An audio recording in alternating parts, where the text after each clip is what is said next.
কুরবানির গো 6 মাস পরে ফ্রিজে রাইখা খাইবেন মাইনছের খাওয়াই লাভ আছে?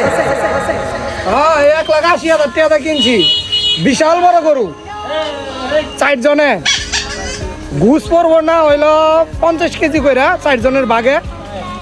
আমগো পরিবার 6 মাস বড় খাইতে পারবো, কোনো সমস্যা নাই। আর ওই যে গতবার একটা ফ্রিজ কিনছিলাম না, এবার আর একটা নতুন ফ্রিজ কিনছি ঘুষ তো আর লাগিয়া। হাই রে, এগুলা কোনো কোরবানি? মাংস খাইবার লাগে কোরবানি দে? ও ভাই তুই কইছিস এগুলা মানুষ মাংস আইবার লাগিয়া কুরবানি দে? 6 মাস ফ্রিজে তুই 4,000 মাংস হয়। কিরে সাব্বির, আমগর কি আরো কোনো জায়গায় আত্মীয় স্বজন বাকি আছে? আর কত নাম লিখবে? মানতে তো ফিরে তো 6 মাস রাখিয়া গুছতে হয়। আরে ছোট ভাই, কুরবানি হইলো 3 ভাগে ভাগ করতে হয়। কিরে জুবাইর, বই বই কি লিস্ট করস? কালকা তো কুরবানি, তো কুরবানি গুস্ত গোলা আমার আত্মীয় স্বজন সমান ভাবে বন্টন করে দিব লাগবো না? হেডেরই একটা লিস্ট করতেছি।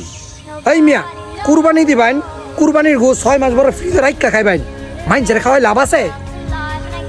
ভাই কুরবানি গুস্ত নিজে একলা একলা খাইলে হইতো না। কুরবানির গুস্ত গরিব মিসকিন গো, আপনার আত্মীয় স্বজন গো দিয়া খাইতে হইব, এটারই নাম কুরবানি। আর আপনি যদি কুরবানির গুস্ত ফ্রিজে রেখে খান তাহলে তো আপনি এমনি গরু জব করে খাইতারেন, তাইলে তো আর কুরবানি হইল না। ভাই আপনি আমার বুল্লা ভাঙ্গায় দিছেন।